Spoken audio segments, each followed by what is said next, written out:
So hi mga ka-Inral, so sa video na to is panibagong motor na naman ang ating pag-uusapan ni Yamaha. So ang motor na to ay isa sa mga, para sa akin, best 125cc scooter. So tara, samahan niyo ako.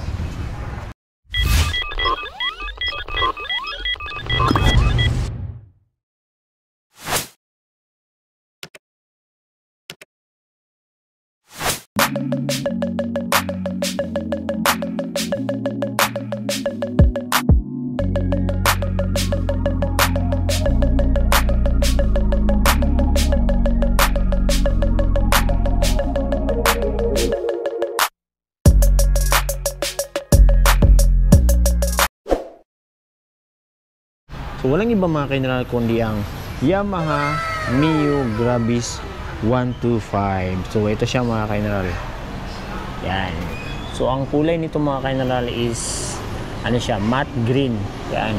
So napakalinis at napaka-elegante tignan ang motor na ito. Ang motor na ito ay mayroong 125cc, naka single overhead cam, 1 cylinder, 4 stroke, naka 2 valves at meron siyang maximum power na 9.3 horsepower at 8,000 RPM. At meron din siyang max torque na 9.5 Newton meters at 5,500 RPM. So meron din itong tinatawag natin compression ratio na 9.5:1 at bore stroke na 52.4 millimeters by 57.9 millimeters. So puntahan agad natin ang itsura ng motor na to, no? So dito sa kanyang harap is napakasimple lang. May para siyang black and matte green combination dito sa kanyang may manibela. Tapos merong emblem ni Yamaha dito mga ka-Inral. And then may nakalagay na Gravis. Yan. So wala siya masyadong decals, no? Bukod sa nakalagay na ito, meron na siyang stop and start system na dagdag sa pagiging fuel efficient ng motor. At dito sa kabila ay may nakalagay na Mio. Yan. So isa rin sa nagustuhan ko sa motor na ito mga ka-Inral is ang kanyang napakagandang harap, no? Yan. Makikita, no, ito yung kanyang daytime running light. So napakaangas tignan kasi may pagka blue siya. Tapos ang kanyang mga headlights ay LED na rin. At ang kanyang mga turning lights ay naka bulb type pa siya. Pero goods na rin siya kasi ano na siya, kasama na siya or buo na siya kasama ng headlight. Hindi na siya masasagi mga ka-Inral. So dito naman sa baba is yan, wala nang masyadong decals na nakalagay. Ito lang tapaludo na matte green. Ang mga gulong nito sa harap mga ka-Inral ay mayroong tire size na 100 by 90 by 12. Tubeless na rin siya mga ka-Inral at meron siyang braking system na disc brake, no? Yan. So naka single pot caliper siya. So goods na rin yan mga ka-Inral. So dito sa bandang gilid niya ay meron lamang napakasimpleng Yamaha decals na yan. So malinis siya tignan, elegante. So dito naman tayo sa kanyang meter panel, no? So fully digital na yan siya. So ipa-flash na lang natin kung ano yung mga information na pwede nating makita dito. So dito naman is yan, may nakalagay dito na blue core. Tapos ito yung tinatawag nating stop and start system, no? Yan. So pag naka-on ang auto stop and start system is mamamatay yung makina mo within 3 seconds kung hindi mo siya pipigain. So babalik andar din naman siya ulit kung pipigain mo siya. So ganun siya kaganda no na system. And then dito is ang kanyang hazard. So goods pala itong mga ka-Inral kasi may hazard siya, yan. And then yung starter niya, electric start. Sa kabila is high beam, low beam, turning lights, tsaka busina. Yan. So dito sa baba mga ka-Inral is dito mo matatagpuan yung kanyang sa gasolina, no? Yan. Tapos dito is ito yung sa kanyang mga susian. Yan. Fuel and seat. Tapos isa rin sa nagustuhan ko rito is meron na siyang charging port. Yan. Tignan natin. Yun. So need mo pa ng adapter mga ka-Inral, no? So mura lang yan sa Shopee. So meron na rin shutter lock, dagdag safety sa motor. At meron siyang sabitan dito. So nandito pala yung kanyang bulsa mga ka-Inral, isa lang. Yan. So pwede rito isang mineral bottle na maliit. So meron na rin pala tong Yamaha Motorcycle Connect or Y-Connect ni Yamaha mga ka-general, no? So dagdag sa pagiging advanced at modern ng motor na to. So ito naman ang itsura ng kanyang gulay board, no? So ito, pwede mo ditong lagay yung mga bag mo or mga pinamili na sobra.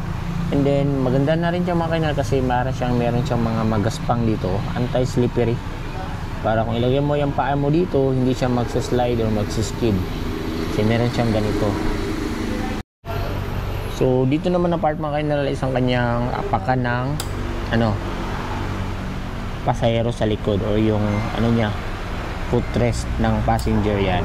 So tumutunog siya mga ka-general kapag nare-reach niya yung limit, para siyang lock, no? Yan, oh. And then air cool pa rin ang motor na to mga ka-general, no? So yan, nakikita nyo yung parang blower niya. Yan. So dito mga ka-general is nakita mo yung emblem Mio Grabis. So maganda siya pagkalagay mga ka-general, no? Elegante at yayamanin siya tignan. And then dito naman tayo sa kanyang brake light at turning light sa likod is yun, bulb type pa siya mga ka-general, no? Yan. Ang kanyang turning lights naman is bulb type pa rin, pero goods na yan na siya kasi intact na siya, kasama na siya ng brake light. Iwas sagi, di ba? And then dito sa likod is may reflectorized dito. And then ito yung lagayan ng plaka. Yan, so kita nyo rito mga ka-general, oh. Ito yung parang transparent light na pwedeng magbigay ng ilaw sa ating plate number para visible siya sa gabi. So napaka-sporty na rin ng kanyang tambucho mga ka-general. Yan. Ito naman yung gulong niya sa likod mga ka-general, no? So ito ay may sukat na 110 by 90 by 12. So parehong 12 pala ang gulong nito sa harap at likod, at tubeless na rin siya. Tapos ang braking system naman niya sa likod is naka drum brake pa siya. And then kanyang shock is naka single shock lang siya, no? Ito sa gilid, yan, kita-kita niyo. Tapos ito naman ang itsura ng kanyang panggilid mga ka-general, no? So hindi masyadong bulky tignan. Yan, napaka-slim lang tignan mga ka-general. So dito naman tayo sa kanyang underseat compartment, o yan. So napakalaki mga ka-general, no?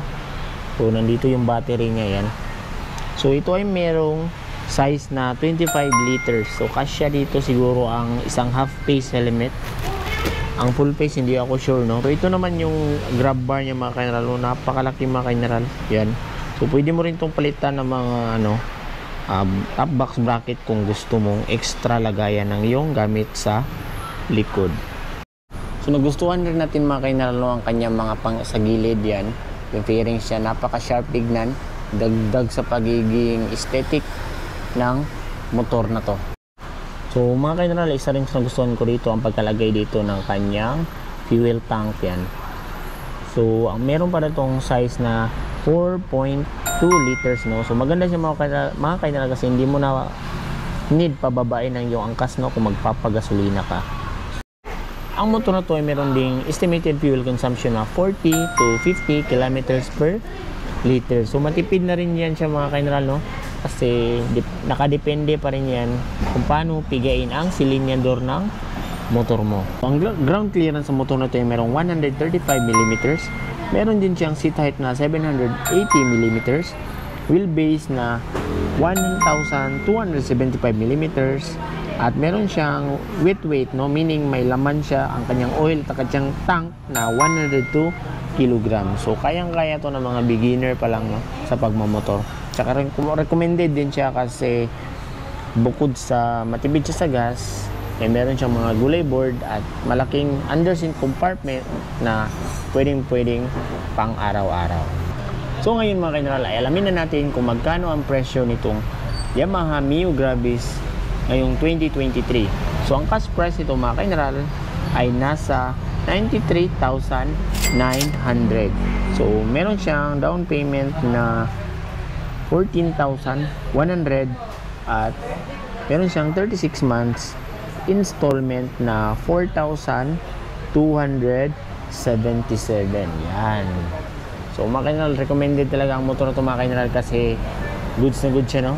Malaki rin siya tignan at hindi rin siya mabibitin kung pormahan lang ang pag-uusapan. So ayan. So again, so kung umabot ka sa part ng video na to is gusto kong magpasalamat, no, sa patuloy na panonood at suporta sa ating munting YouTube channel. So yun lang mga ka-general, ride safe. Bye-bye!